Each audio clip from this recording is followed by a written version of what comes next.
Welcome to a Friday edition of Newsbeast. The gay marriage debate still rolling through politics with fascinating implications. Andrew Romano, David Jefferson, welcome. This is your first Beast adventure. My first adventure. Beast venture, exactly. Fantastic.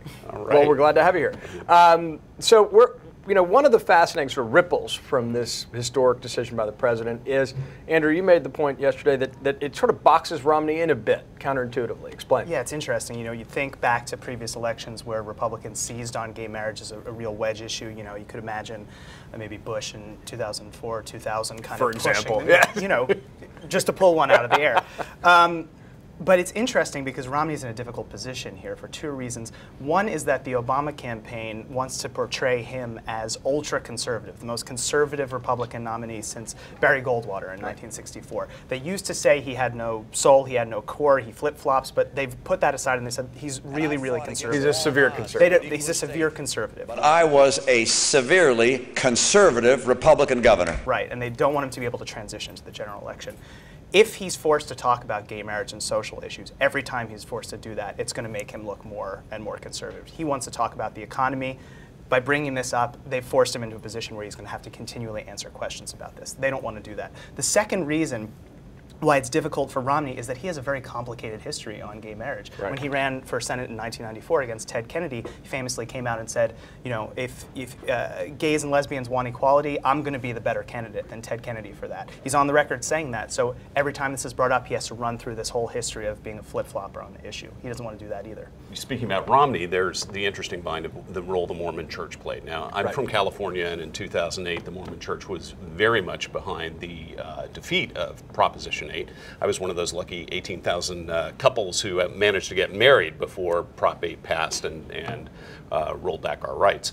And another segment that played a huge role was the African American community. At the time, African Americans were 67% against gay marriage. In the African American church, and certainly from a historical perspective, simply believe that marriage is between one man and one woman.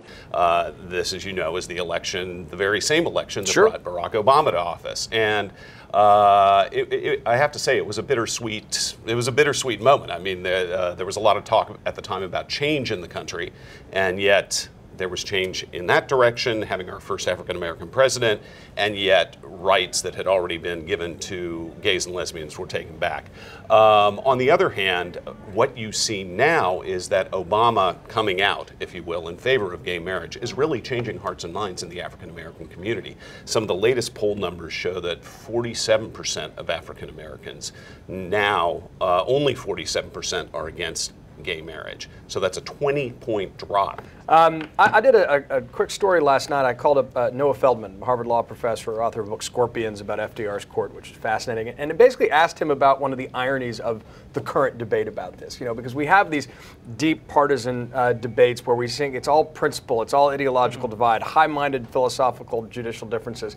Well, in this case, we've got the Republican candidate trying to change the Constitution, and the Democrat are advocating for states' rights, at least right now. And it's this fascinating irony, and one of the points he made is that, well, there's still more room for evolution on Obama's part, because after the election, if this goes to the Supreme Court, whether it's a result of David Boies and Ted Olson's Prop 8 thing, that the administration is going to sign an amicus brief on its behalf. I mean, they're not, but it's a fascinating moment right now. And are you starting to see some pushback among activists, or hear talk of that bubbling up a bit? Yeah, I mean, I think the irony, first of all, when you look at it historically and where we've come since the Civil War and when this, Sure. when this was an issue. But yes, I mean, when you look at the fact that every single state where this has come up to a vote, that it has lost. Yep. Big time, The only place where you can win is in the courts. The fact of the matter is, yes, are Americans at a tipping point? Sure, we're about 50-50 right now, but it has to be argued in the courts. Final word, Andrew. Boxed in. David? Bridezilla. Wow, that was unexpected. I'm gonna go to Bob. And for those of you wondering what or who to Bob is, it's our canine correspondent, the Daily Beast. This is Take Your Hound to Work Day. So we have the beasts at the Beast.